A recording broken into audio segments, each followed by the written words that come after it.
Hello, thank you for taking the time to participate in the Local Leaders Training Series.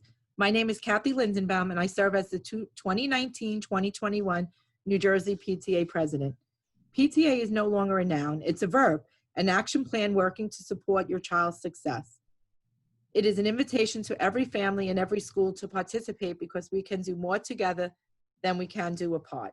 There is no wrong way to PTA, just as long as you're doing for your child.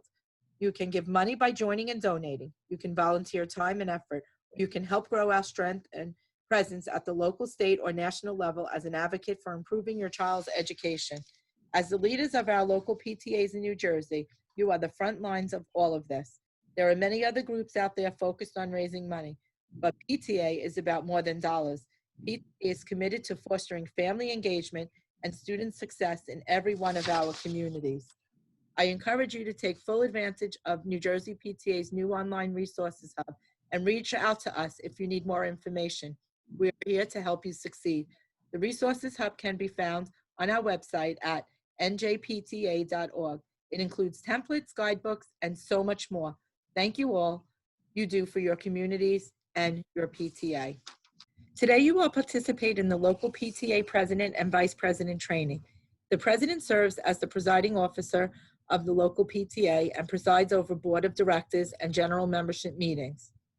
The President directs the affairs of the association in cooperation with the other members of the board. The Vice Presidents serve as an aide to the President and have different roles as prescribed by your local PTA bylaws and standing rules. Before we begin, let's talk about our why. New Jersey PTA shares a common mission with National PTA and all PTAs across our country. This is the PTA mission statement: to make every child's potential a reality by engaging and empowering families and communities to advocate for all children. The stated purposes and principles in the PTA bylaws all contribute to achieving this single mission. It is important as leaders in our local PTAs to determine how do we bring it to life in each of our PTAs. Why do we personally care so much about PTA and its mission? Think about why you joined PTA. What led you to this position? What's your passion? Knowing why helps you explain why it's so important later, when members or stakeholders come to you with questions about what PTA does. Also ensure the mission is part of your explanation.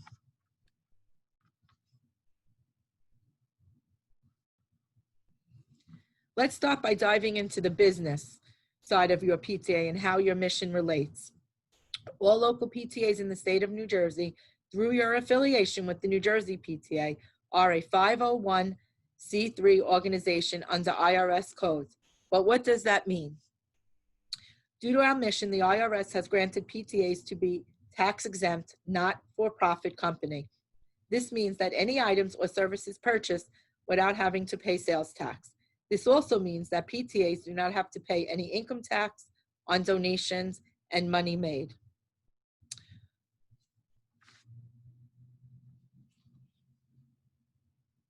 However, because PTAs get their tax-exempt status for free, there are certain rules that the IRS require of all PTAs. There are some of the IRS rules 501c3 organizations. File annually the Form 990 or 990N, 990EZ, or 990. This is like your personal 1040, and just like your 1040 is an IRS law that you file it annually. No individual benefits from PTA funds. A PTA raises $10,000, and instead of spending it equally amongst all the grades in the school, whereby all the students would benefit, instead the PTA gives out one $10,000 scholarship to one student. 501c3 organizations are not allowed to support or campaign for a candidate for public office, nor can they lobby. You can get more information about this at pta.org on the advocacy page. Upon a PTA's disaffiliation, its remaining assets must be distributed to another 501c3 organization.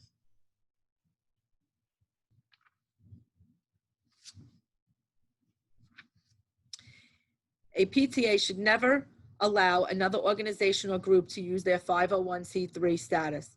At the local level, that would mean you should never loan or rent your gaming license to another organization. This can cost your PTA their charter. Finally, and the most important rule, the PTA must adhere to the mission statement through all of its work.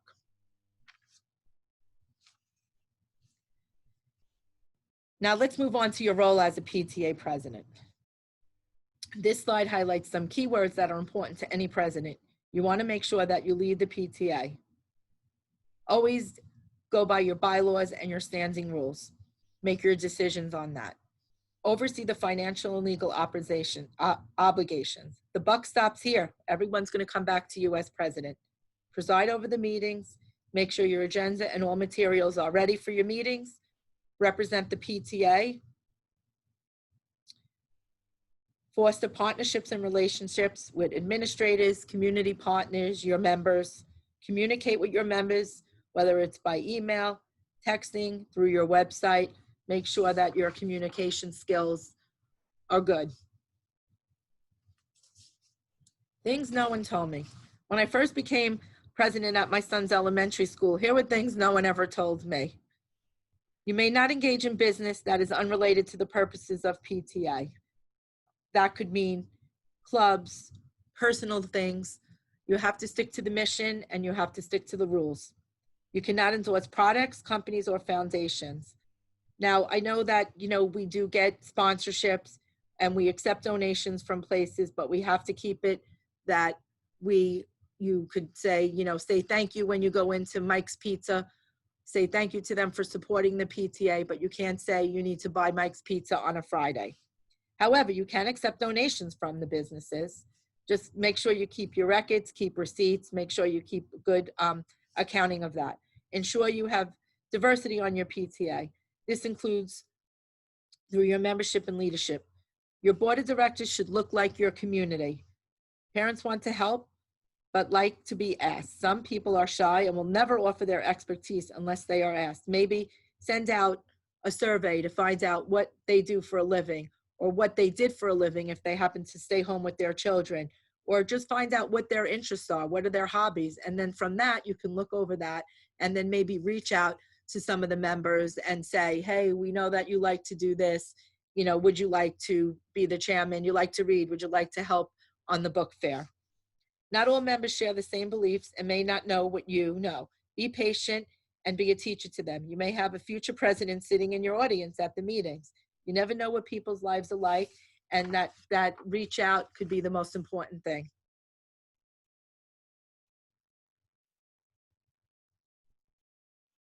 Remember, great leaders inspire others to take action. Try not to do everything yourself. Delegate stuff to flex their style to match a situation. Look at what people do. Again, go out into your membership and see what they do and see how they can help you. To transform potential into realities.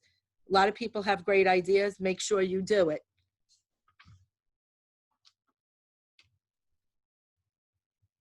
What the president should know.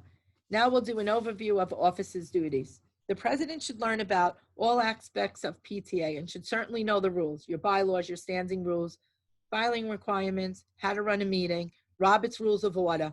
At the end of the day, if there's a problem, you will be the one contacted and you will be the one that has to try and solve the problem. PTA is the oldest and largest child advocacy association in the world. Founded in 1897 by Alice McCullen Burney and Phoebe Abison Hurst. The president should be looking for their replacement from day one on the job. You should be looking at that for capable, responsible person in your PTA to take over after your term is done. The president should want the best way, not his or her way. PTA is a democracy, not a dictatorship. Be transparent. Let everyone know what you're doing. Let your board of directors know, your other offices know. Communicate that. A good president knows that doing it all his or her way trains no one, involves no one, and makes people lose interest. Here are some more. A good president encourages participation, involving as many people as is necessary to get the job done. Sometimes you might have extra people that volunteer and you might not need that 11th or 12th person, but you know what? Find something for them to do. Split a job, because don't discourage volunteerism. Encourage it. A good president doesn't assume your members or even your board members know what he or she knows. Communicate and explain. Maybe if you have a board member that's just starting, and really needs some guiding, and you don't have time. We all know as presidents, we're a lot of times overwhelmed with emails, phone calls, text messages, meetings. So maybe get a mentor for that person. Maybe that's something you could have your VP do, or if it's your VP, maybe, there's someone in your audience sitting there that's a past vice president or a past president on your board that maybe can help you out. Read all the information sent out by New Jersey PTA and National PTA and pass along to your board and general membership. I know, again, we all get a lot of emails, but that information that comes out is very important. And, read it. Or if you can't read them all, make sure that, you have a second person that helps you. Ask your secretary, or again, one of your VPs, to go over those emails that come out and highlight anything important that, should go out to your general members or should go out to other board members, your administration. A good president delegates jobs and lets people do them. So sometimes it is really easier, I know, as president, to do stuff yourself, but it's more important to delegate so that this way other people learn what they're supposed to be doing. Might take a little bit longer, might not be exactly the way you do it, but it gets done and people are happy. A good president is positive and enthusiastic and keeps a good sense of humor. We all know we need to keep a good sense of humor in order to keep our sanity. Okay, now we're going to do an overview of the office's duties. Some of, not all of them, are the president's duties. But in the end, the president has to make sure all this stuff gets done. So sets the calendar of meetings for the year. Involve your offices. If there's one date of the week that, two of your VPs, or more importantly, your recording secretary can't make, try to arrange it so that, everyone is, at least could live with the meeting dates. The president presides over all board of director and general membership meetings. If the president cannot preside, the vice president would be the one to preside. Runs an orderly, time-efficient meeting and definitely writes and uses an agenda. That's really important. Those two items, if you say that your meeting is going to start at 7 o'clock and most of the room is there at 7 o'clock, you need to start at 7 o'clock. You can always catch up someone after the meeting, they could read minutes of the meeting, but you should start on time and definitely have a written agenda so that you go over everything that you need to go over. Ensures that the goals of your PTA are being carried out and the budget is being followed. As president, you should ask for an update on the budgets. This way, if committee heads, chairmen are within their budget, and also, just to keep a running tally in your head. You need to know what's happening with your PTA money at all times. You sign all the contracts as president and legal documents. Committee chairman cannot do this. I know sometimes people feel that committee chairman should be doing this, or your fundraising vice president. The president needs to sign the contracts. The president sits as ex officio on every committee except the nominating committee, financial review committees, and which the financial review committee was called the audit committee. Now we call it financial review. So that's like one and the same. Ensures everyone is doing their job without micromanaging. Make sure the treasurer is doing all the important filings. Here are some items that you should accomplish before any general membership or board of directors meetings. Talk with your administrator, your principal, see if there's any agenda items he or she might like to see on your agenda. Then prepare your agenda. You can work with your other board members, especially your secretary, to go over the minutes from the last meeting, incorporate items into the meeting from the last meeting. Remind everyone who will be reporting at the meeting that they should be prepared. The worst way to embarrass someone is if they had no idea they were reporting on something. And just a note, remember, committee meetings do not happen at general membership meetings. That stuff happens in the committee or at the board of directors meeting when you're going over a committee report. Never have a committee doing their committee meeting during your general membership meeting. That's a good way to lose a lot of people to come to your meeting. Remind the secretary to have minutes from previous meetings ready. They should have been sent out ahead of time or read at the meeting. Remind the treasurer to have treasurer's report prepared. The members want to know where the money of the PTA is going.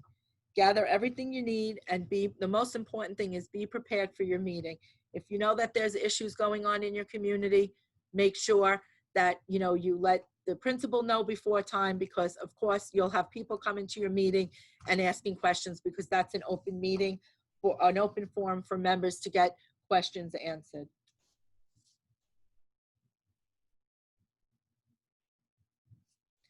During the meeting, you should start on time, follow the agenda, take notes, encourage participation, and be sure everyone's input is heard and not just a certain few. Seek input and send out agenda ahead of the meeting. It's always nice when the members are prepared with the topics of the meeting. Do not rehash the past. It's time to move forward. Don't do debates at a meeting. Make sure that you follow Robert's Rules of Parliamentary Procedures. One person speaks at a time. One person gets to speak on a topic. And then after everyone has spoken on that topic, then they can have a second turn to speak. But just make sure, try to move it along, make sure not everyone is saying the same exact thing. You can use a procedure where, you have 4 people speak for something, and you can say, does anyone have anything else to input that's different from what these people have said? You can do that also. Ensure members understand the method of voting and what is being voted on. So I would repeat the motion after, because you'll have a motion made, you have it seconded, and then you'll have your debate at the meeting about the motion. People will speak for and against. When you go for the vote, you should repeat the motion. And if it's a confusing motion, say, if you're going to vote for X, then if you want to see X happen, then you should vote X. And if you want to see B happen, then you should vote B. That just makes it easier so that, people know what they're voting on. Make sure you're courteous to everyone, includes members, guests, and if any speakers of the students are at your meeting.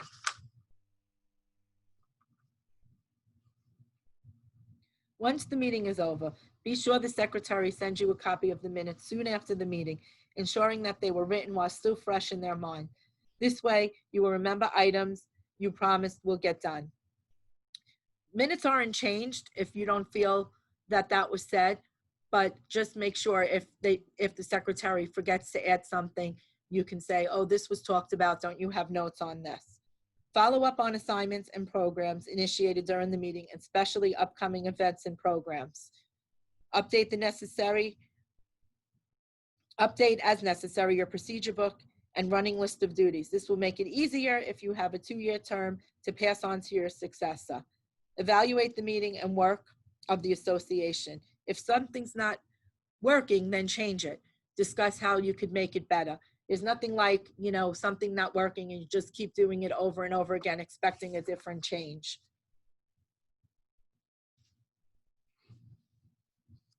New Jersey PTA and National PTA are here to help.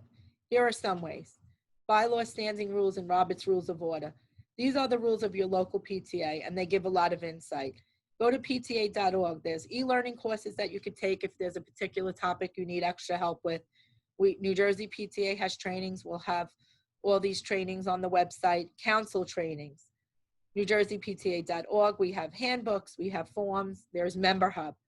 We have new local PTA resources hub, sample agendas, procedure books, running list of duties, sample PTA letterhead, important numbers list, important contact information list, transition checklist. And there's always New Jersey PTA at New Jersey PTA to email questions, and you can always call the office, which that number is on the website. So here is a sample agenda. A copy of sample agendas can be found in the New Jersey PTA local PTA resources hub.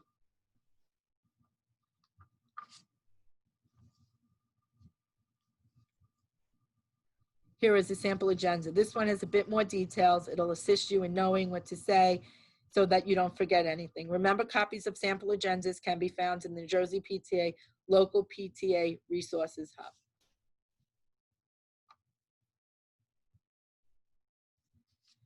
The vice president of a PTA has varying duties based on your PTA structure and your bylaws and standing rules. According to the bylaws, the role of the vice president is to act as an aide to the president and perform the duties of the president in the president's absence. In your standing rules, you can assign your vice president other duties. They could be in charge of membership programs, fundraising, whatever programs that you have, special programs in your school, you can put that in your standing rules. The important thing is to communicate to the vice president what you would like them to do, and that is basically should be in writing. The bylaws of your PTA are very important. If you do not have a copy of your bylaws, you can contact our state office and a copy will be sent to you. Bylaws are the documents containing the basic rules of the association, and every nonprofit is required to have them. You should know them and you should follow them. NJPTA requires that you review and renew your bylaws every 3 years. The resources to complete your bylaws renewal can be found on the local PTA Resources Hub. Standing rules are not mandatory, but are highly recommended in any PTA. Here are the reasons you should create standing rules. Help to derail conflict. When you have rules written down, you can go by them and say, this is the reason why we need to do this. Adopted by your board of directors, which can change from meeting to meeting. Not that you would want to change them from meeting to meeting, but if something isn't working, then you can discuss it and vote to change them. Can improve your efficiency. Again, when you have rules written down, it makes it easier, and you can say, this is the reason why we have to do this. It helps board members work together. When you know what's expected of you beforehand, then you know what to do. And transparency with your members in other offices. Transparency and communication always helps. Relationships with your principal or building administrator can make or break your PTA. Remember, the principal runs the school, you run the PTA. Here are some tips to make the working relationship a great one. Meet early and often. Again, you should probably meet before you have a general meeting so that you know anything that needs to come up, or if things will come up, you can let your principal know. Need for confidentiality. The principal is probably going to tell you things that they don't want to share with others. You need to respect that. And sometimes that could be hard, but you need to respect it, because the principal will not communicate with you if he or she knows that whatever he tells you is going to get out to everyone. Remember, just telling one person, that person just tells one person, etc. You know how that works. Principal or designee serves as a member of the board of directors. They can vote just like every other member. Remember when you're planning board of directors meetings, to try to do it in a public place or in your school building via Zoom, because sometimes principals have told me in the past that they feel a little uncomfortable when it's in someone's home. So just keep that in mind. Some principals might not mind, but keep that in mind. Figure out what you need principal approval for. That goes back to your meetings. When you have your first meeting with your principal, say, what do we need approval for? Do I need approval for fundraisers? Do I need approval to send out materials? What do I need approval for is always something that you should be first on your list to ask. Set the example for all volunteers on the relationship they should have with the principal. Again, at meetings, if you're having a meeting, don't let it get personal. Make sure if someone has a beef with your principal, that they talk to the principal ahead of time. That would be a personal issue, not a PTA issue. Social media. This has become, an issue recently in the past few years. Make sure you're relevant, be relevant, stay on topic. Please make sure you're respectful, keep things civil, avoid abusive or offensive language, threats, hate speech, libels and calls for violence, and don't make jokes about the misfortune of others. What you think could be a joke might not be a joke to the next person. Be honest, use your real name, don't post commercial messages, don't publish copyrighted material that belongs to someone else. Be discreet, don't publish telephone numbers, addresses, or other personal information about yourself or others. Also, pictures, if you have pictures from a PTA event, make sure that the school district and your PTA has sign off. If there's children, even adults, some adults might not want to be on there. Make sure you say, hey, we're going to post this. Is that okay? Be responsible. Think about what you write before posting. Users are solely responsible for what they post. Never post inflammatory information. Make sure you don't post anything political. You don't endorse anyone, meaning you don't endorse political candidates. You don't endorse PTA candidates. You don't endorse a particular business.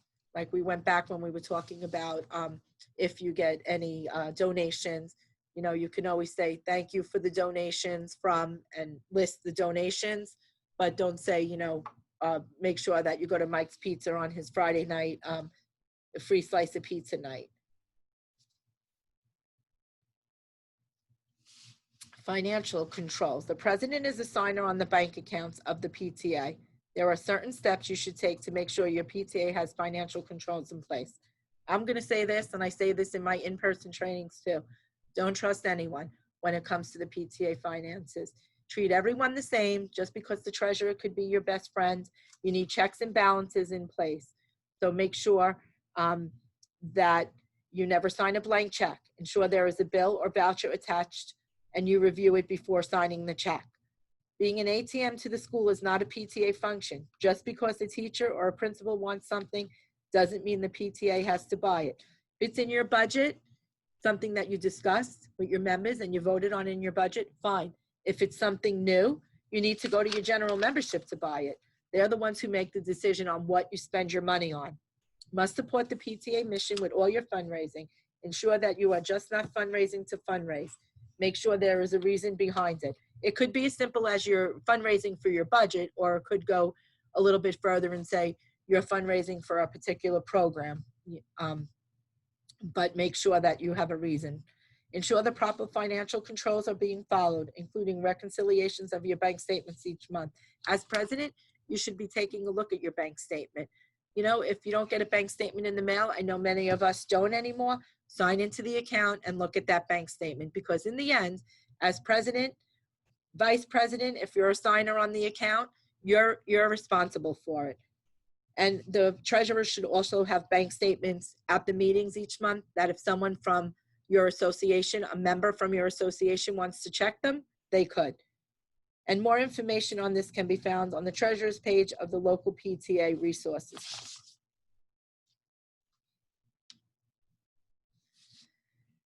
Here are some good uses of PTA funds. Insurance. Your PTA should have insurance. There is a full page on what kind of insurance is available to local PTAs on the Resource Hub.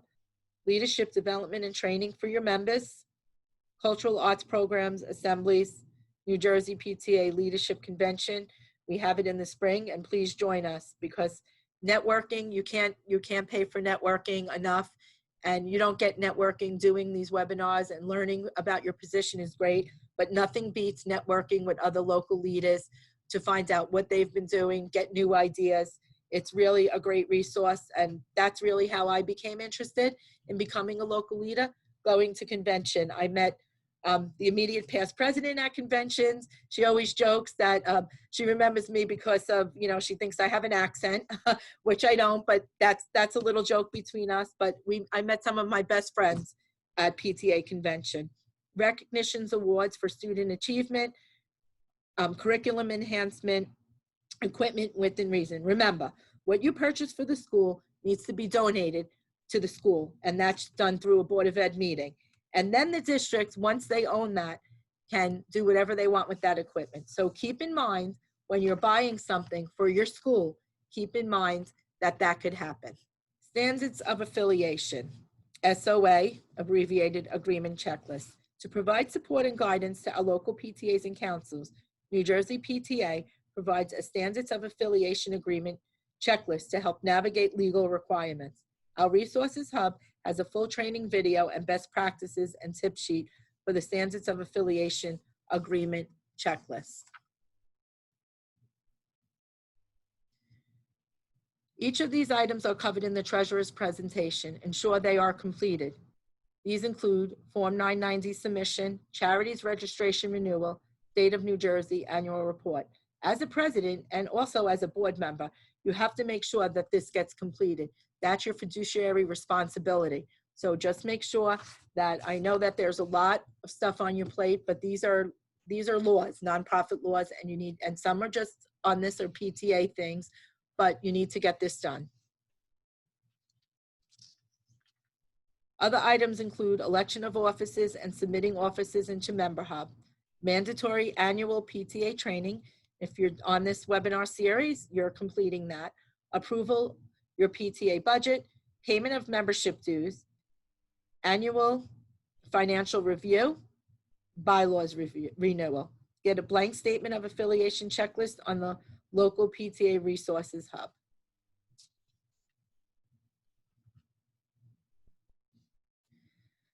Passing the baton. Transitions are important. May you have a 1-year term or a 2-year term. You should always think about transitions. This is where, when we talk later on about a procedure book, that comes in handy. Transition of your PTA leadership is important for the future of your PTA and the children in your school and your communities. Get people interested, be friendly, inviting, and inclusive. Make your PTA meeting fun. Make PTA fun. Follow proper nominating and election procedures. See the resources guide on the resources hub. Do not recycle your offices. This makes it seem like you do not need new people. People become complacent, seeing the same faces in leadership positions, and the thought is, they're making it happen and they don't need me. And then when it's time for you to move on, when you really can't do the job anymore, unfortunately, we see this sometimes where PTAs just stop working for the children and the teachers in the school. So it's important to definitely, do a good transition and to always look for new leaders. Make sure all offices and committee chairmen pass on all their procedure books and records. This is all PTA property. It does not belong to the individual in the job. President especially should keep a running list of everything he or she did. This is extremely helpful in helping the new president know what to do and when to do it. A good little tidbit is do it monthly. Sit down and at the beginning of the month of July say, you have to do this, this, and this. And then this way, if you're doing it as you're ongoing, it makes it a little bit easier. If you do that your first year, it'll make it easier your second year if you have a 2-year term. Outgoing and incoming officers should have an orientation meeting. Go over the tips and tricks of the position. Encourage them to take training early. All new officers must have training according to the requirements of New Jersey PTA.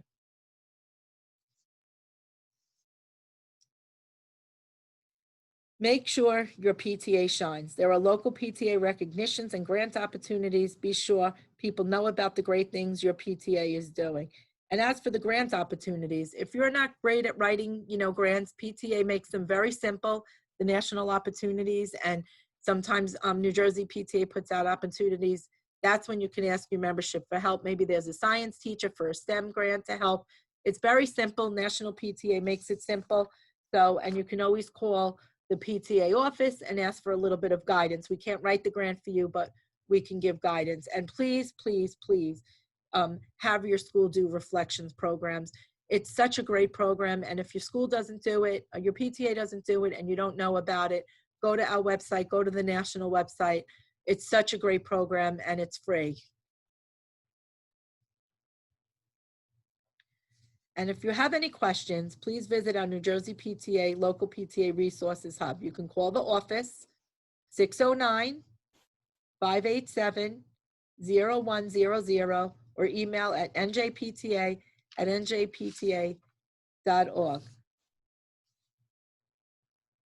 Thank you for participating in your local PTA Leader Training Series. Be sure to view all resources and tools on the New Jersey PTA Local PTA Resources Hub, and check your email for any upcoming events, live training sessions, convention information, or any programs that New Jersey PTA is doing. And thank you again for all you do for all the children in your school, your communities, and in the state of New Jersey. Hello, my name is Sharon Roseborough, and I am Vice President of Leadership Development. I would like to thank you for taking the time to view this webinar. To comply with yearly mandated training, officers are required to take the following webinars: President, Secretary, Treasurer, Bylaws, and Advocacy. Please continue to check our website for updated training information. Thank you for serving our locals.